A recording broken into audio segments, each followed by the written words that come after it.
from memory 4 miles, an attempt to perhaps close down the recent interaction and a response to your last vlog, though in the nature of it would tend to continue rather than close down. That's the nature of participation. Stopping the mind, yes, I did say stop the mind is the solution.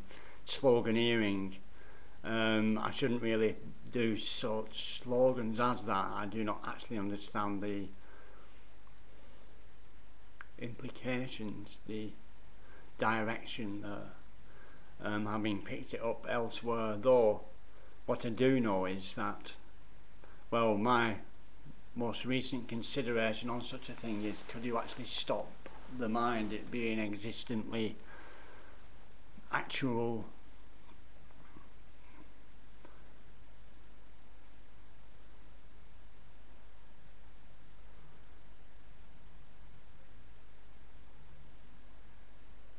all-encompassing?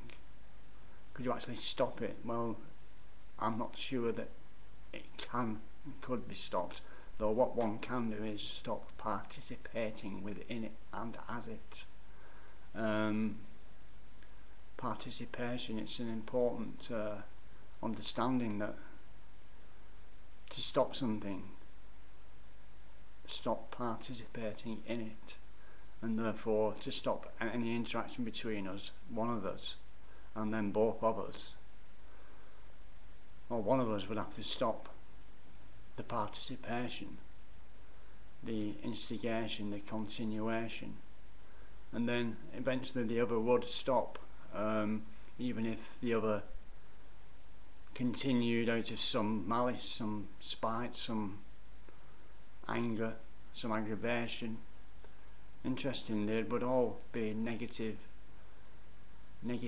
wouldn't they? And even with such negative responses, without your continued participation in that, it would peter out. Whoever peter out is. Sardonic wit, Anthony continues with his sardonic, cynical, arrogant, flippant ways. I haven't dealt with it yet, actually. I'm dealing with smoking currently. Dealing with it. Yeah. Yeah. Self-forgiveness seriously works. I could tell you it from your perspective culturally, though I won't.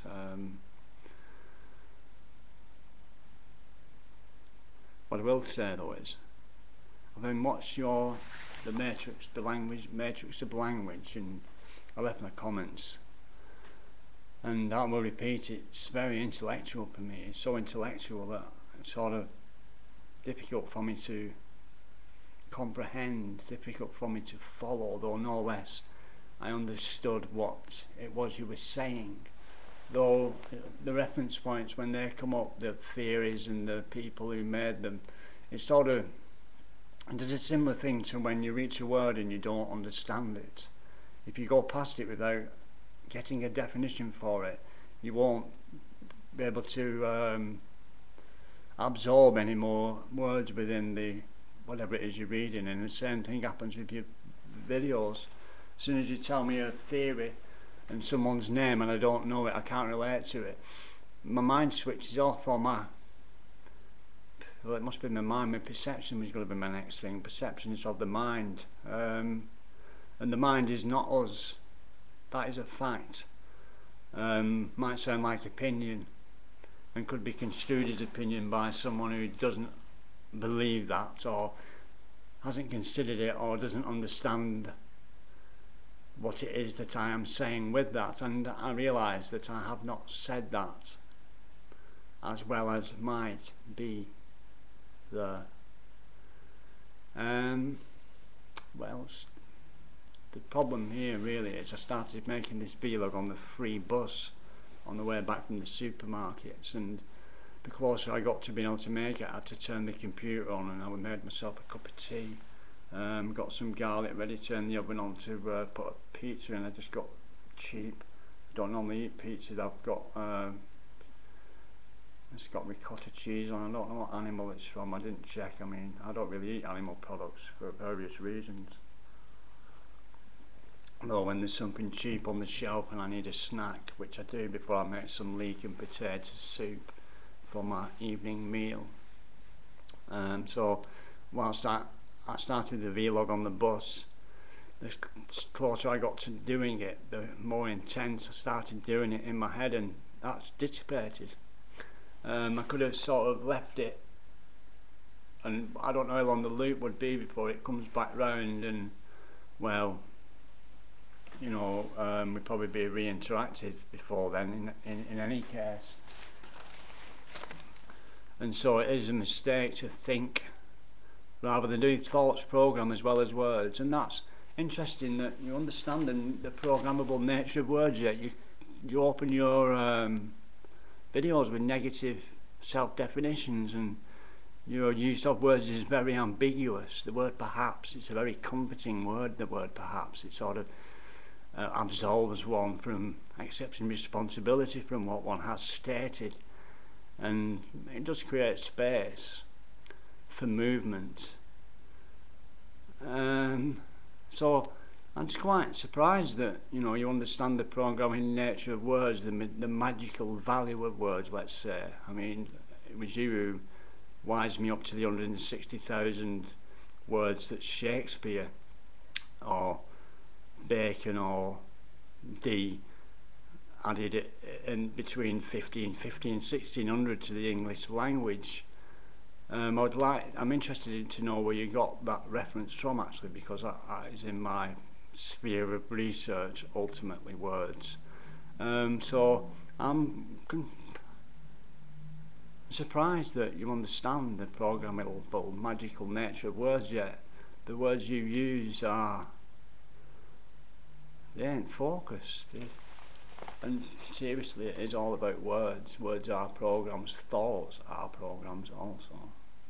So be careful what you think, which is why I was being concerned when we first started interacting, before I realised the depth of your understanding of the knowledge that you have acquired, delved into, considered.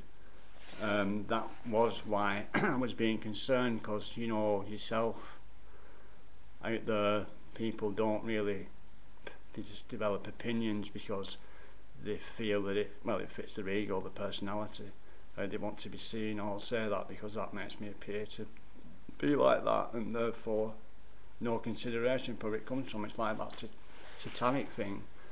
The international Satanists believe that Satanism is about indulgence. No, AnthonyWilson said Satanism represents indulgence rather than abstinence, and in that you'll be able to discover for yourself the stupidity of indulgence, and you might become abstinent from the indulgence that you discovered the stupidity of yourself within and as, rather than Satanism is about indulgence and therefore we are going to indulge.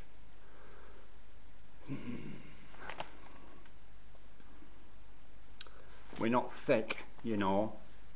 I say to the I'm not quite sure who I'm saying it to.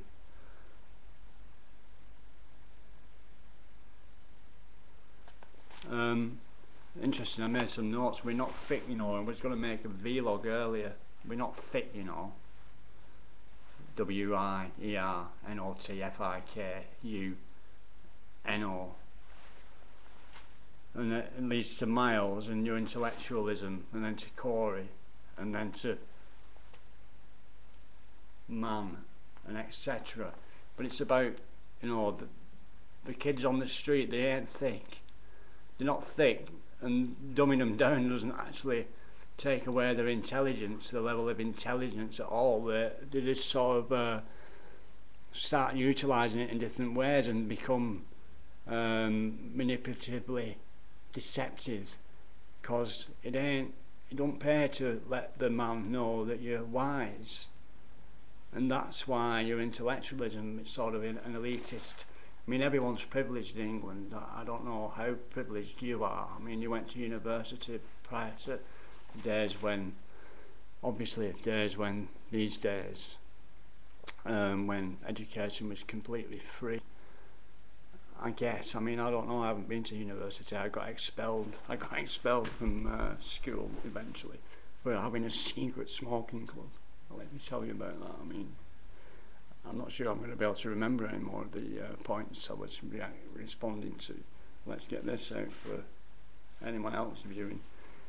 Secret smoking club, the Bob Club, back of Bogs, behind the toilets. The toilets just had a handle on the wall, and the system to flush it was behind the wall, and therefore there was a passageway behind it to for access for maintenance. And to get in there was a door with a square key, and we did engineering. It's a big engineering place where I live, engineering workshop theory and practice, where we had access to a square bar, which we made ourselves keys, and opened the Bob Club, back of Bob's Club, and used to go in there at break and dinner times to smoke.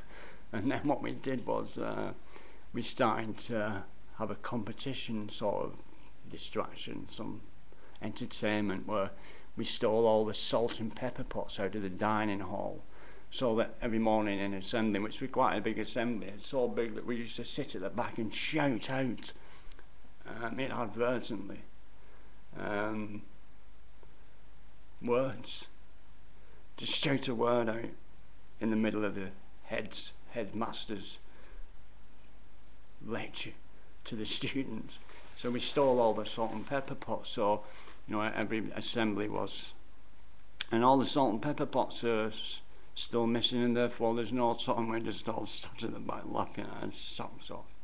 And then we stole all the knives and all the forks and all this, but we didn't steal them all. We were well on our way to it. We were already onto plates and dishes as well. And one day somebody walked out of the Bob Club straight into the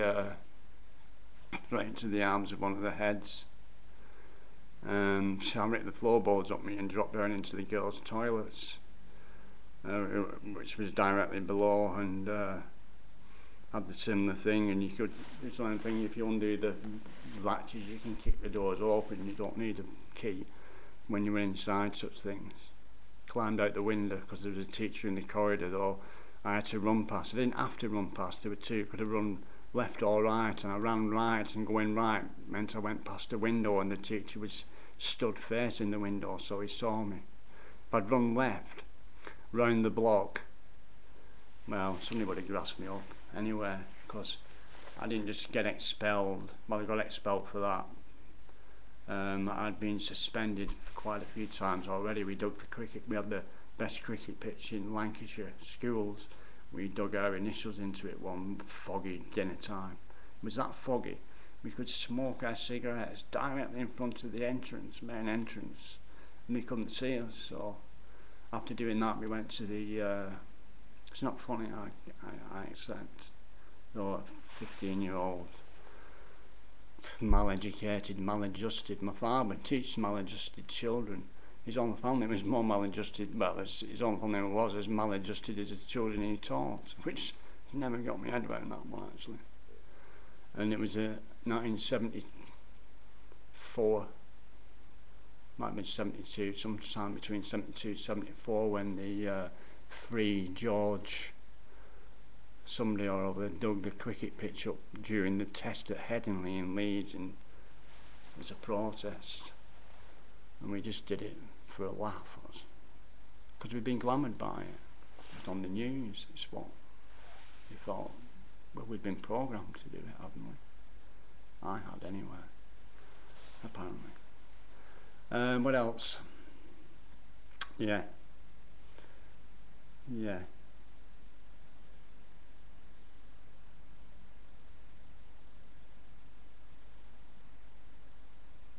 The use of words astounds me, that yet don't apply. And I wonder why. All the best.